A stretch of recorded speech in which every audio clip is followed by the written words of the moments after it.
iliyopita ilikuwa ni balaa kubwa sana. Ukafunga goli, wakakujoin kushangilia, captain Mbwana Samata, wachezaji wengine, lakini kabla ya kuja kwako kama kawaida yako somersault. Ukabinuka 2-3 kaenda juu. Stars inashinda magoli 3. Alifunga Erasto na Gray Morris.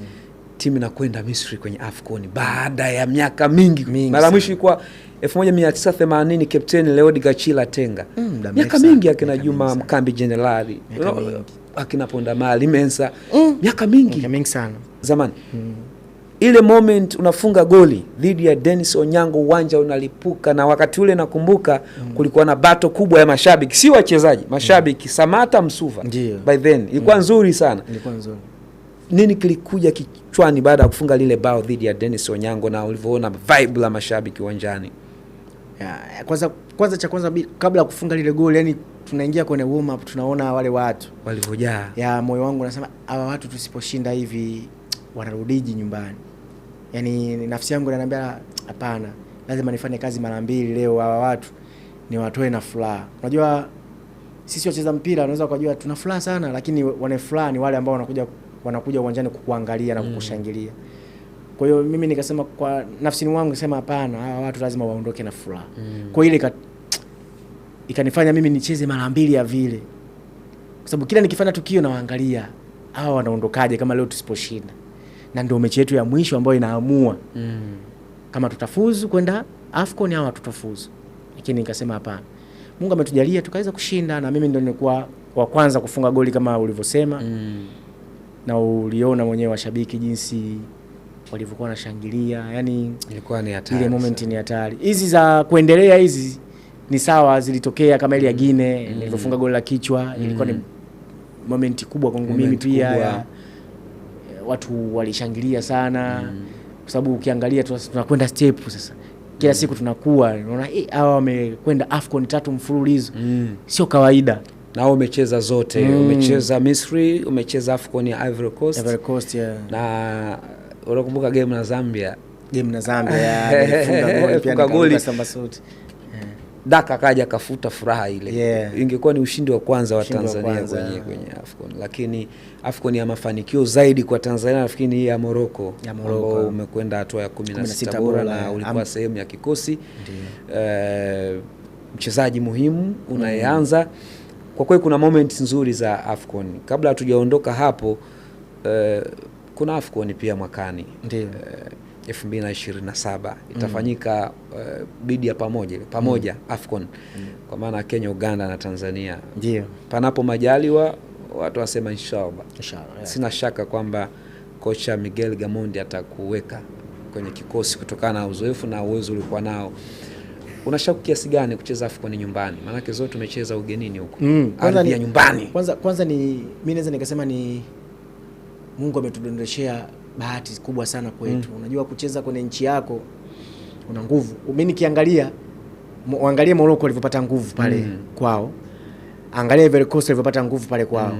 Na ukiangalia hizo timu zote zimefanya nini? Zimechukua ubingwa. Na wote walikuwa kwao. Kwa hiyo mimi kwangu mimi nina imani kubwa sana. Siahidi chochote lakini nina imani tutafanya makubwa sana na watu hawatuamini. Kikubwa ni kuomba Mungu wachezaji ambao tunaoitwaga timu ya taifa. Hata ambao hawaitwi inawezekana kawa ndo nafasi yao kipindi cha AFCON. Inawezekana pia wakaitwa wengine. Sio mbali. Hicho ndio Julai na AFCON ni sio mbali. Kwa hiyo kuna maandalizi hapa lazima atakuwepo. Tumepata hii opportunity lazima tuitumie. Yani nikisema tuitumie, kila kitu kiko kwetu. Siji hoteli, viwanja, yani hali ya hewa, waandishi wa habari, mashabiki, yani kila kitu kiko kwetu. Hata vyakula, hatuwezi kusema vyakula bwana vimetushinda bwana ndio maana tunashindwa kufanya vizuri. Still vyakula viko vya hapa kwetu. Kwa hiyo tumepata nafasi nzuri kwetu sisi na ambayo inaweza sijirudi. Na wale usiniumizie wako wengi. Wako wengi sana. Kwa hiyo mimi nafikiri ni nafasi kubwa sana kwetu sisi na inabidi tuitumie. Na inabidi tuitumie. Na ukija kuangalia maisha ambayo mmeishi timu ya taifa. huwezi kaacha kutaja figa mbili kubwa, Msuva na Samata. Ndiyo. Mimi sitaki kumuandareti mchezaji yoyote. Wengi wamefanya kazi kubwa, wamewalisha ninyi, mmefanya mambo mengi mazuri. Kuna wakati watu wafananisha, huyu anafanya vizuri, huyu ndo mwenye timu, huyu ndo awe captain. Kuna muda mkikaa kambini mlikuwa mnakaa na Popa Samata kwamba bwana, unaona watu wanasema hii yuko inakuaje? Unajua Samata sio mwongeaji sana mimi simonagi sana kwenye media. Na mara nyingi sio pia, hata akiwa kwenye media sio pia mwongeaji sana. Watu wengi wanashindwa kumuelewa yule mtu ni mtu wa design gani. Ni mtu poa sana, ni mtu ambaye anatupa support kubwa sana wachezaji pale, kwa sababu yeye ndio kapteni mkuu pale. Okay, mimi ni kapteni msaidizi timu ya taifa, lakini pia wapo wasaidizi wengine. Umeona kimtoa Imidi kama hivyo, sasa hivi bado yupo timu ya taifa. Wapo akina Aishi Manula sometimes wanakuwa wasaidizi, wanakuwa akina Mwamnyeto nao sasa hivi wanakuwa wasaidizi. Kapombe pia msaidizi. Kwa hiyo ni ile tu, lakini Samata ni mchezaji ambaye kwanza mimi sipendagi watu wanifananishe naye, sio vizuri. Yaani sipendagi, ni mtu ambaye kwanza amenipita. Yaani nikisema amenipita, kuna baadhi ya step ambazo mimi nimepita mimi sijapitia. Lakini maisha ya mpira huwezi, kama unavyosema, huwezi kumwandaleti mtu. Kwenye maisha ni maisha, lakini kuna sehemu ambazo Samata alizopita mimi sikupita. Kwa mimi kwa nafasi yangu mimi namheshimu. Kama kuna watu hawampi heshima yake anayostahili yeye, watakuwa wanamkosea kwa kiasi kikubwa. Lakini ni mtu poa, ni mtu ambaye tunaishi naye vizuri sana kambini. Sio mwongeaji sana. Sometimes kuna vitu vingine anatakiwa yeye aongee, ananituma mimi niongee. Yaani sistahili kuongea mimi, lakini anambia kaongee, mimi ndo nimesema. Kwa hiyo natii alichokisema, naenda nakisema. Na kinasikilizwa kama na viongozi wamekuja ama wachezaji wenzangu. Kwa hiyo ni mtu ambaye tunaishi naye vizuri. Hauwezi kunifananisha eti Simoni bora kuliko Samata. No.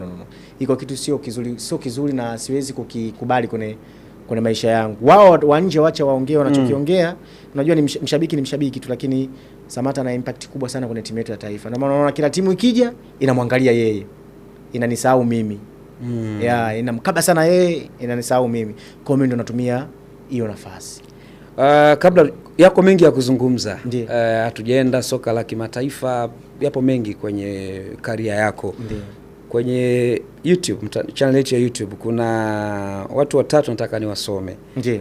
Kuna huyu bwana anaitwa Rahim Hamidu. Yeye anasema wewe ni fundi wa bole, anakupa sifa. Asante. Kuna mwingine anaitwa Ango Mihale. Ango Jimmy Hale. Huyu bwana anasema safi sana. Rudi Yanga bana, uje ustafie pale please. Anataka urudi Yanga ustafie. Alafu kuna Ramadhani Mkorogwe, hii ni YouTube ya Mpenja TV. Mpenja. Anakuuliza kwamba kuulize wewe, je, una mpango wa kuwa kocha baada ya kumaliza mpira? Sasa kuna mawili. Huyu anataka ustafie Yanga, unaweza? Hizo ni plani zangu ambazo sasa hivi siwezi kuziongelea sababu bado nacheza nje ya nchi. Itakapofikia sasa nataka kurudi, ndio nitajua sasa wapi naenda kwenda kustafia. Naweza nikastafia huko nje ya nchi, nikarudi hapa mimi kuja kuendelea na maisha yangu mengine. Lakini pia naweza nikaja hapa pia yote inawezekana. Kikubwa tu ni kuomba Mungu, yeye asiwe na wasiwasi. Kikubwa ni kuomba Mungu aniombee, niendelee kuwa bora hivi nisiumie. Hayo mengine yanawezekana. Kama nitarudi hapa basi nitaweka wazi narudi na sehemu gani nitarudi kustafia, kwa sababu advantage kubwa wameipa Yanga ni kwa sababu ni timu ambayo nimetokea. Kwa hiyo nakubali mawazo yake anayoyasema, na hatuwezi jua ya Mungu. Inawezekana nikarudi kucheza vile Yanga, nikaja nikastafia Yanga kwa sababu sikufanywa kitu chochote kibaya. Inawezekana. Lakini sio kwa sasa hivi, sijaweka wazi kwamba nikirudi nitakuja kustafia Yanga ama Simba ama Azam. Hapana. Ninachokifanya mimi ni kuangalia sasa huko nilipokuepo nje ya nchi, niko katika kiwango gani, kwamba kiwango changu kinaruhusu kwenda kustaafu na kwenda kustafia Tanzania. Na huyu Rahim Hamidu, una mpango wa kuwa kocha ikitokea ukastaafu? Unaweza kubaki kuwa kocha kwenye football? Sijafikiria kwenye maisha yangu kuwa kocha, kiukweli niwe mkweli sijafikiria. Lakini lolote linawezekana. Inawezekana sijafikiria, lakini Mungu ana mipango yake. Inawezekana nikaja nikawa kocha tena, nikawa kocha mzuri, kocha bora. Lakini sijafikiria. Ila mimi nilichofikiria kwenye maisha yangu ni mtu ambaye nasaidia vijana. Mimi napenda kuona vijana wanapiga step, yani vijana wanafikia ile sehemu ambayo mimi kuna sehemu mimi nimepita, wao wasipite hizo sehemu, hizo changamoto. Kwa hiyo natamani siku moja na mimi niwe, yani ni kama agent vile, kama vile agent ambaye anatoa wachezaji sehemu fulani kupeleka sehemu fulani. Bwana, tuangalie kwenye mtandao wa Instagram wa Baraka Mpenja, tuko live. Kuna watu wengi sana wameandika hapa maoni yao. Kuna mmoja anasema, Msuva unawashauri nini vijana? Kwa kifupi. Huyu bwana anaitwa JR Rafael. Unawashauri nini vijana? Ameweka general. Pengine vijana tuseme kwenye mpira unawashauri nini? Kwenye mpira.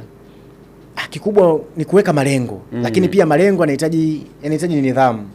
Unajua kama kijana anahitaji kucheza mpira awe kama mimi au anizidi mimi.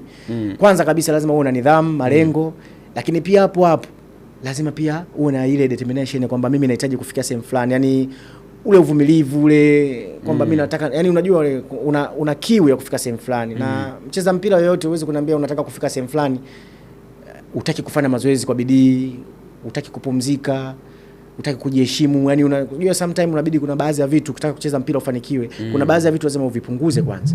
Yani uviweke pembeni ndio utafanikiwa. Lakini unataka huku unafanya kila kitu afu ufanikiwe kwenye mpira, kidogo inakuwa ni ngumu.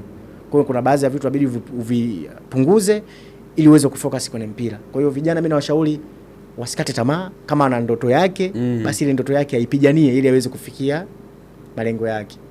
Na kuna mwingine huyu anakupa sifa Geoffrey 6835 anasema anakubali kinoma noma. Mwingine anaitwa Lydia Nyangoma, yeye anasema sasa hivi anachezea timu gani? Hii inaweza kumjibu, anacheza Al-Talaba ya Iraq, ligi kuu ya Iraq. Mwingine anasema, Msuva hauna mpango kuingia kwenye siasa? Abdurrahim Hamid. Hauna mpango wa kupanda jukwani? Hapana. Hizo zinakuwa ni karama za Mungu amezishusha tu kwa mtu yani. Na wewe moyoni haipo? Haipo. Yani niwe mkweli kwenye hilo, siasa siwezi kwa kweli. Kuna wewe anaitwa Faisal Habib, nimevutiwa na swali lake pale Instagram. Anasema naomba umuulize Msuva. Vipi hajawahi kuwaza kuanzisha academy, maana ukiacha kufanya kama biashara lakini pia ni kuvumbua vipaji vilivyojificha, haswa maeneo ya vijijini vipaji vinapotea.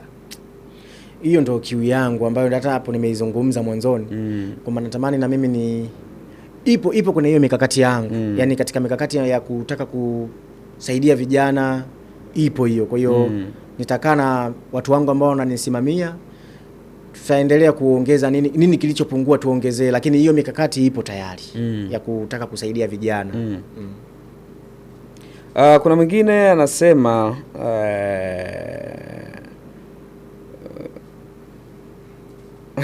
sasa huu ni ushauri, mimi nitaisoma kama ilivyo. Ndiyo, isome. Anasema huyu anaitwa Hamza na moto. Msuva ni mchezaji tunayemheshimu sana, maana hata maisha yake tu hayapingani na sisi wa mtaani. Sema Baraka mshauri asirudi Tanzania kucheza, pambane hadi hatua ya mwisho, tunampenda sana. Huyu bwana hataki urudi kabisa Tanzania. Ndo nasema hapo ndo yani ikitokea kwamba nimerudi Tanzania kuja kucheza klabu yoyote hapa kubwa yoyote ile, iwe Yanga, Simba, Azam, imetokea tu, Mungu ndo amepanga. Ndio. Kwa hiyo kila binadamu anakuwa na mipango yake, lakini Mungu pia ana siri kubwa ya maisha yetu. Kwa hiyo yeye asiwe na wasiwasi. Nitafuata haya ambayo anayasema. Wakati kuna maswali mengi sana yako mengi sana. Wanaitwa mwanaharakati _kwasi. Unaiona Tanzania, unaona Tanzania tunaweza kufuzu World Cup? Ndio anavyouliza. Inawezekana na hata World Cup hii ni kwa na wish tungekuepo, lakini ndio hivyo. Lakini naamini sisi Tanzania tuna talent bwana. Kwa nini mimi nisiamini? Naamini hicho kitu. Unaweza kufuzu. Kama Cape Verde wameweza kufuzu na ambao tushacheza nao na tukapigwa 2 na zaidi ya mara moja tumecheza nao. Kwa hiyo naamini. Muna Ramadhan, njoo Simba. Anasema njoo Simba.